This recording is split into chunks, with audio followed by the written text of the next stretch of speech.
You finally receive the raise you have been working toward for years. The email arrives with the new salary figure, larger than anything you have seen on your own paycheck before. For a short while, the future feels different. Possibilities that once seemed distant now appear reachable. The weight that has sat on your shoulders for so long seems ready to lift.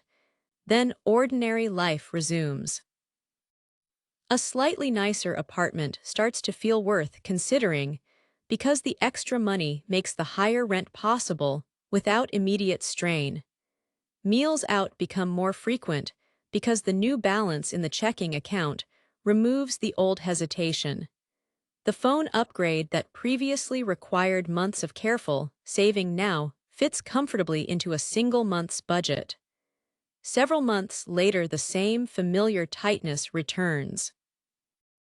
The bills still demand attention, the sense of progress feels smaller than expected, and the extra income has somehow disappeared without any single dramatic purchase to blame.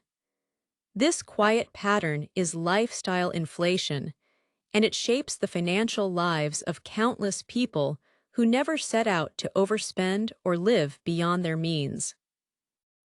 At its heart, lifestyle inflation describes the tendency for spending to rise in step with earnings, often leaving savings rates and long-term security largely unchanged.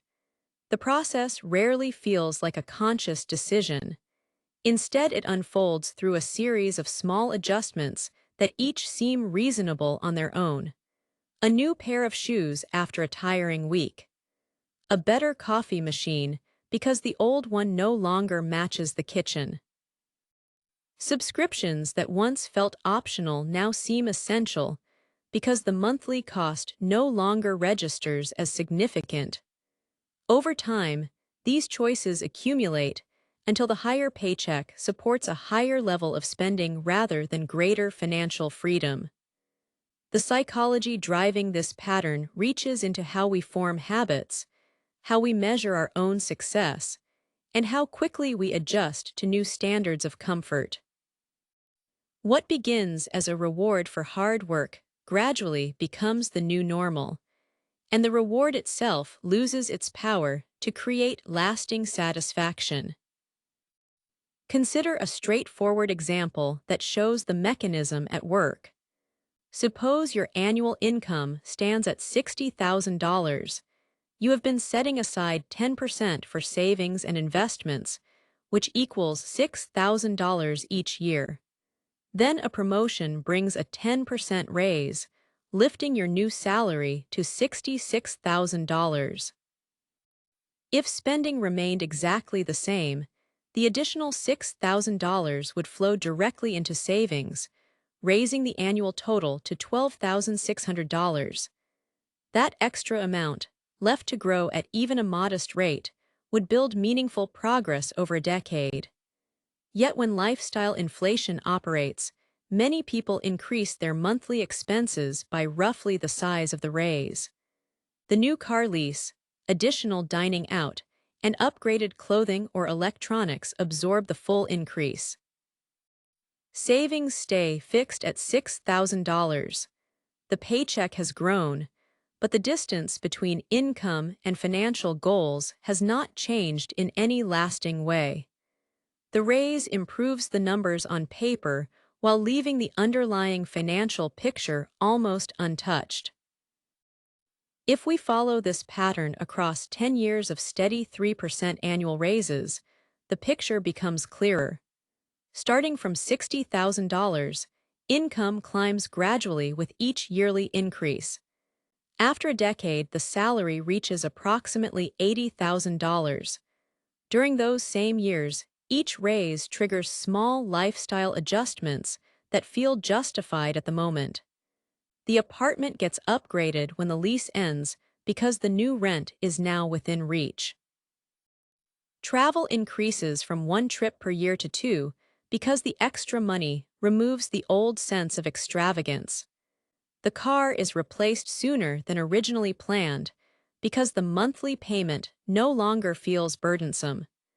By the 10th year, the savings rate has drifted downward from 10%, to around 5% or lower. Total earnings have risen substantially, yet the accumulated savings remain far smaller than they could have been. The gap between what was earned and what was set aside never widens in any meaningful way. If we track the numbers across those 10 years, we see the savings balance remaining nearly unchanged, even as total earnings increase substantially. This outcome stems from a basic feature of human psychology known as hedonic adaptation.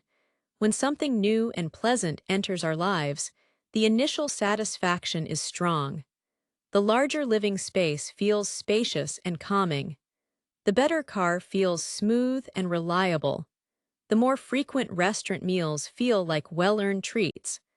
Over weeks or months, the brain adjusts, and the same experience begins to feel ordinary.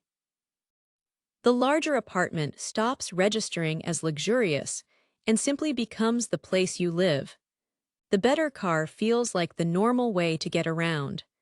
The restaurant meals become part of the regular routine rather than special occasions. Because the pleasure fades, attention naturally turns toward the next possible improvement. Each upgrade resets the baseline, so the sense of having more never quite settles into lasting contentment. The process requires no special effort. It simply follows the way attention and desire operate after any improvement. Social comparison strengthens the same tendency. We notice what others around us are doing with their money. A colleague mentions a recent vacation that sounds relaxing. A friend posts about a new home with features that make daily life more convenient. These observations, often casual and unintentional, shift what feels normal or acceptable. The comparison rarely arrives as an explicit thought such as, "I need to keep up." It appears as a quiet sense that current spending no longer matches the life we believe we should be living at this stage. Once that feeling takes hold, spending rises to close the gap. Because the reference points keep moving upward with each new observation, lifestyle inflation can continue even when income is already comfortable by most objective measures. The goalpost keeps shifting, and the feeling of having enough remains just out of reach. Now consider what happens when we track two people who receive exactly the same raises, but respond differently. Both begin earning $55,000 and receive 4% annual increases for 15 years. By the end, both earn roughly $99,000. The first person allows each raise to support higher spending. They move to a larger apartment when they can afford it, replace their car on a shorter cycle, and increase discretionary categories such as dining, entertainment, and travel. Their savings rate remains near 5% throughout the period. The second person decides after the first raise to direct an additional 2% of income into retirement accounts automatically. They allow some lifestyle improvements, but keep them smaller than the size of each raise. Their savings rate rises gradually toward 15%. After 15 years, the second person has built more than $200,000 in investments, while the first has accumulated less than $60,000. Both experienced identical income growth. The only difference lies in how each handled the extra money when it arrived. If we watch the two paths side by side, the difference in final net worth becomes striking even though their salaries followed the same line upward. The long-term cost appears most clearly when we examine the effect of small monthly differences compounding over time. Suppose someone consistently directs an extra $200 per month into investments, earning a 7% average annual return. In the first year, the additional amount grows modestly through regular contributions. In the second year, the previous year's gains begin to earn their own returns. By the fifth year, the total has grown noticeably larger than the simple sum of contributions. By the 10th year, that same steady choice produces more than $35,000. Over 20 years, the same habit grows into more than $100,000. These amounts arise not from large sacrifices, but from protecting a modest portion of each raise before lifestyle adjustments can absorb it. Most people never calculate these figures because the spending changes happen gradually enough to escape notice. The difference between the two paths is not dramatic frugality, but simply a different response to the same income increases. Lifestyle inflation carries emotional weight beyond the numbers. Many people describe a persistent sense of running in place. They earn more than they once imagined possible, yet the feeling of financial security remains elusive. This gap between income and peace of mind can create quiet anxiety that shows up in small ways. There is often guilt attached as well, especially when conversations with friends or family turn to money and the topic of saving arises. The pattern can also strain relationships when partners hold different views about how much lifestyle improvement is reasonable after a raise. One person may see each increase as an opportunity to build security, while the other sees it as permission to enjoy more of what life currently offers. Without open discussion, the different expectations can create friction that has little to do with the actual amounts involved and much to do with unspoken assumptions about what success should look like. The pattern proves difficult to notice because each individual decision appears defensible in the moment. No single purchase crosses an obvious line into excess. The new gym membership supports health and energy. The better internet plan improves work from home and reduces frustration. The occasional nicer meal feels like a reasonable reward after demanding weeks at the office. Only when the full picture is assembled across months or years does the cumulative effect become visible. By then, the new spending level has become the baseline, making any reduction feel like a loss rather than a return to an earlier standard. The change happens so gradually that the mind registers the new normal as simply the way things are now. Cultural messages reinforce the tendency at every turn. Advertising presents consumption as the natural response to higher earnings, showing images of upgraded homes, newer cars, and more frequent travel as the expected markers of progress. Social platforms display curated versions of other people's lives that emphasize visible spending while hiding the quiet choices that actually build security.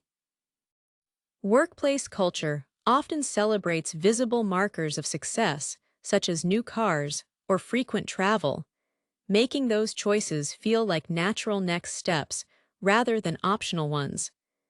These influences arrive daily and rarely feel like pressure. They simply normalize higher spending as the expected next step after any income increase, making the alternative of saving more feel like an unusual or overly cautious choice. Practical responses begin with a deliberate pause when new income arrives. Before any spending change takes place, decide what share of the raise will move automatically into savings or debt reduction. Many people find it useful to increase the savings transfer on the same day the higher paycheck appears, so the money never becomes part of the ordinary spending pool.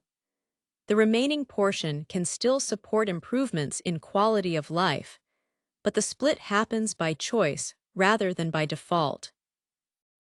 Another helpful step involves reviewing spending categories a few months after a raise. Many people discover that discretionary areas such as dining, subscriptions, or clothing have grown without any single large decision. Identifying these shifts allows small corrections before they become permanent. Some households adopt a simple guideline that any new recurring expense must be offset by reducing or eliminating another. This keeps total spending from drifting upward with every increase in earnings. Over longer periods, these choices create meaningful differences in financial flexibility. The person who consistently protects a portion of each raise gains options that others do not. They can change careers with less fear of financial pressure. They can support family members during unexpected needs without derailing their own progress. They can move toward retirement on their own timeline rather than waiting until circumstances force the decision. The same psychology that once pulled spending higher can be redirected toward building a wider gap between income and expenses. The process requires no dramatic lifestyle overhaul. It requires only that the next raise receives a different response than previous ones, with the decision made before the new money has time to disappear into daily life.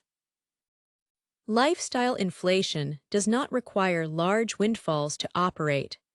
Even modest annual increases and gradual spending creep produce substantial effects across a full career. The cost shows up not in any single difficult month, but in the retirement balance that remains smaller than it could have been, the emergency fund that never quite reaches a comfortable size, and the sense that financial progress always stays just out of reach, no matter how many raises arrive. Recognizing the pattern gives people the chance to interrupt it at the next opportunity. The raise still arrives with the same numbers and the same possibilities. The only real question is whether the additional money will disappear into an expanded way of living or remain available for the security and freedom that higher earnings were originally meant to provide.